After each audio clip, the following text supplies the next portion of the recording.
अस्सलाम वालेकुम, my name is Mohammad Umair, I am your physics instructor. आज हम 9th क्लास के फ़िज़िक्स के फर्स्ट चैप्टर का 5th लेक्चर जो है हम कंटिन्यू करेंगे।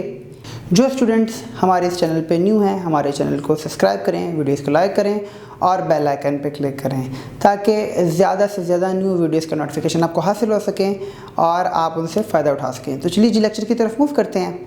आज के हमारे इस पहले लेक्चर में हम जो पहला आर्टिकल स्टडी करेंगे वो है stopwatch and how to use the stopwatch. सबसे पहले आपको तो ये पता होना चाहिए कि स्टॉप वॉच क्या है। हम पहले जैसे पढ़ चुके हैं कि हम मेजरिंग इंस्ट्रूमेंट्स देख रहे थे। एक था लेंथ मेजरिंग इंस्ट्रूमेंट, वो हमने पढ़े। लेंथ मेजरिंग इंस्ट्रूमेंट में मीटर रूल था, मेजरिंग टेप था। उसके बाद मास मेजरिंग इंस्ट्रूमेंट्स आए। लेंथ मेजरिंग इंस्ट्रूमेंट्स में एक दो और भी हमने पढ़े, वर्नियर कैलिपर्स, स्क्रू गेज। उसके बाद हमारे पास मास मेजरिंग इंस्ट्रूमेंट्स में आता है physical balance, lever balance, electronic balance, ये सारी चीज़ें आती हैं। इसी तरह से जैसे लेंथ मेजरिंग इंस्ट्रूमेंट्स हैं, मास मेजरिंग इंस्ट्रूमेंट्स हैं, इसी तरह से टाइम मेजरिंग इंस्ट्रूमेंट्स भी हैं। टाइम मेजरिंग इंस्ट्रूमेंट्स में जो मोस्ट कॉमनली आती है वो स्टॉप वॉच। स्टॉप वॉच दो किस्म की होती हैं, एक मैकेनिकल, एक डिजिटल। स्टॉप वॉच जो है ये किस लिए इस्तेमाल होती है? It is use to measure the time interval of an event. ये किसी भी लम्हे के टाइम को मेजर करने के लिए, मापने के लिए इस्तेमाल की जाती है।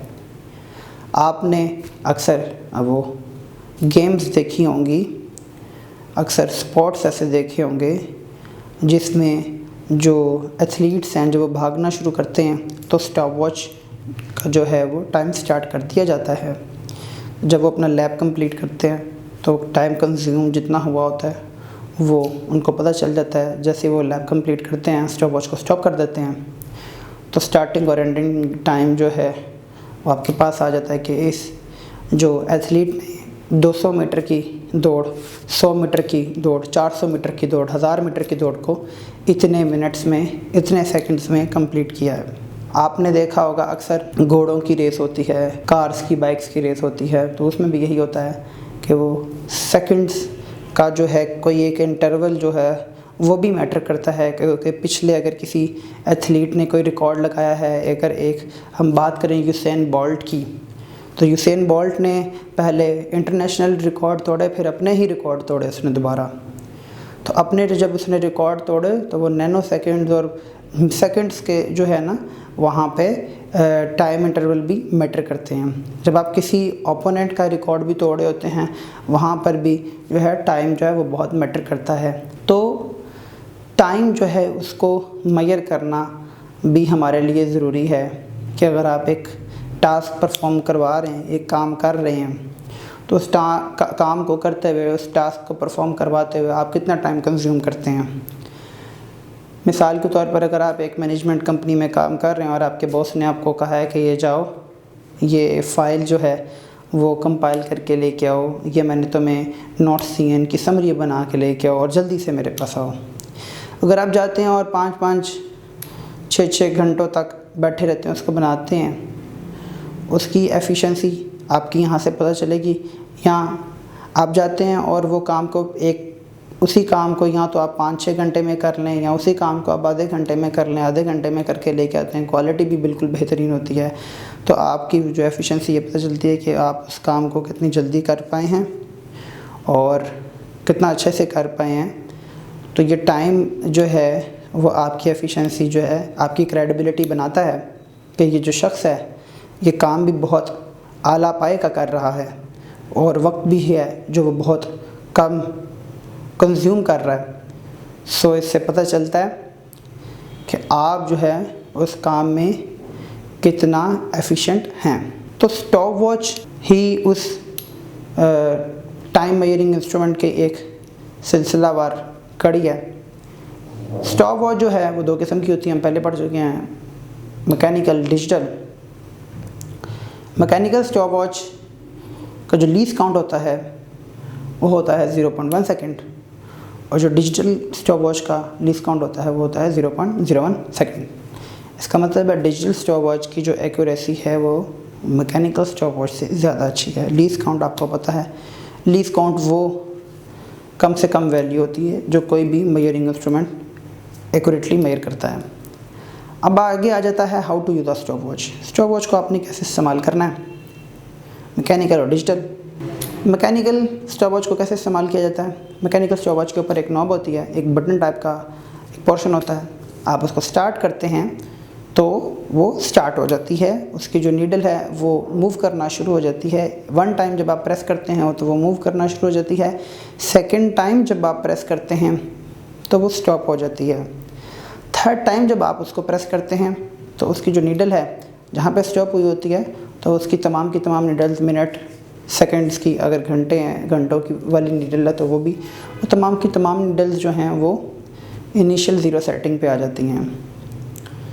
तो ये जो है ये स्टॉप वॉच ऐसे काम करती है, मैकेनिकल स्टॉप वॉच। अगर डिजिटल स्टॉप वॉच की बात की जाए तो डिजिटल स्टॉप वॉच में दो नॉब होते हैं, दो बटन होते हैं, एक उसका स्टार्ट स्टॉप वाला बटन और दूसरा उसका इनिशियल ज़ीरो सेटिंग पे लेके आने वाला बटन होता है। एक बटन दबाते हैं तो वो स्टार्ट हो जाती है, दोबारा वो बटन दबाते हैं तो वो स्टॉप हो जाती है, और उसको दोबारा जब आपने इनिशियल ज़ीरो सेटिंग पे सेट करना हो तो एक दूसरा बटन होता है, उसको दबाएंगे तो वो उसकी रीडिंग जो है दोबारा ज़ीरो पे आ जाती है, जहाँ तक उसने पहले टाइम मेजर किया था वो ख़त्म हो जाता है, वो वापस ज़ीरो पे आ जाती है। तो ये था हमारे पास टाइम मेजरिंग इंस्ट्रूमेंट। अब एक और मेजरिंग इंस्ट्रूमेंट है, वो है मेजरिंग सिलेंडर। मेजरिंग सिलेंडर के अंदर क्या किया जा सकता है, कौन कौन सी चीज़ें जो हैं उसको इस्तेमाल करते हुए हम कौन कौन से टास्क परफॉर्म करवा सकते हैं, देखते हैं अभी। मेजरिंग सिलेंडर जो है वो एक ऐसा आला है, एक ऐसी डिवाइस है जिससे हम किसी लिक्विड का वॉल्यूम मेजर कर सकते हैं।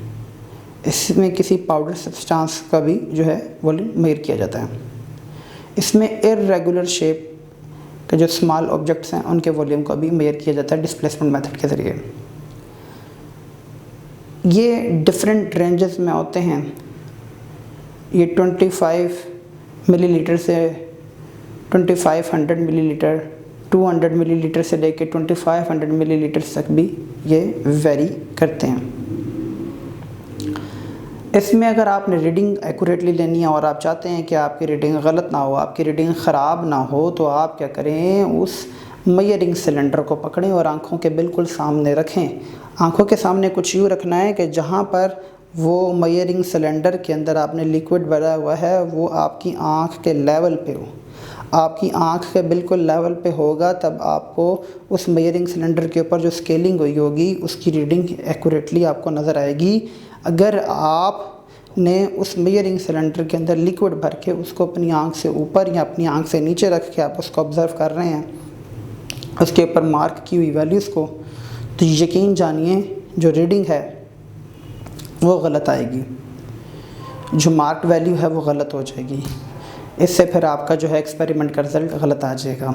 इसी तरह से पाउडर जो है सब्सटेंस उसके भी वॉल्यूम को इसी तरह से मेजर किया जाता है, और इर्रेगुलर शेप जो स्मॉल ऑब्जेक्ट्स हैं उनको कुछ यूँ मेजर किया जाता है कि उस मेजरिंग सिलेंडर के अंदर ऑलरेडी पानी लेके उस ऑब्जेक्ट को उस पानी के अंदर डिबोया जाता है, तो पानी का जो पहले वाला लेवल था और डिबोने के बाद वाला लेवल, उन दोनों लेवल की रीडिंग्स को माइनस कर दिया जाता है, तो ऑब्जेक्ट का हमारे पास वॉल्यूम आ जाता है।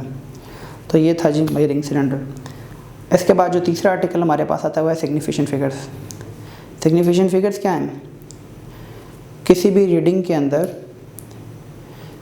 जो वैल्यूज़ हैं आप देख रहे हैं, non zero, first non zero से स्टार्ट करके राइट साइड पे आप मूव करते जाएं और काउंट कर लें कि कितनी यहाँ पर वैल्यूज़ हैं, वो तमाम की तमाम सिग्निफिकेंट फिगर्स होती हैं। इसकी एग्जांपल लेते हैं। फ़र्ज़ करें मेरे पास लिखा हुआ है 4.84, तो हमारे पास यहाँ पे सिग्निफिकेंट फिगर्स हैं 3। अगर मेरे पास लिखा हुआ है 4.8400, तो हमारे पास सिग्निफिकेंट फिगर्स हो गई हैं 5। अगर मेरे पास ये लिखा हुआ है 4.004, तो हमारे पास सिग्निफिकेंट फिगर्स अब हो गई हैं 4। अगर मेरे पास जो वो वैल्यू है वो है 573.00, तो हमारे पास अब जो सिग्निफिकेंट फिगर्स हैं वो हैं 5। तो देखिए फर्स्ट नॉन ज़ीरो से हम काउंट कर रहे हैं और आगे की तरफ मूव कर रहे हैं, तो ये जितनी भी इसके अंदर वैल्यूज़ आती हैं, चाहे वो ज़ीरो है या नहीं है, तो वो सिग्निफिकेंट फिगर्स हैं। लेकिन अगर फर्स्ट नॉन ज़ीरो से पहले कोई ज़ीरो लगे हैं तो वो सिग्निफिकेंट फिगर्स नहीं होंगे। मिसाल के तौर पर 0.0043, इस कंडीशन में यहाँ पर सिग्निफिकेंट फिगर्स हैं 2। So all the accurately known digits and the first doubtful digit in an expression is known as significant figure. तो ये था हमारा आज के लेक्चर का आखिरी आर्टिकल। आपने कोई क्वेश्चन करना हो तो ज़रूर पूछिएगा, आपका क्वेश्चन हो तो कमेंट बॉक्स में पूछिए, हम आपके क्वेश्चंस का ज़रूर जवाब देंगे। अगर आपने कोई और आर्टिकल समझना हो तो वो भी हमें कमेंट सेक्शन में ज़रूर बताएं। Thank you so much. शुक्रिया, अल्लाह हाफ़िज़।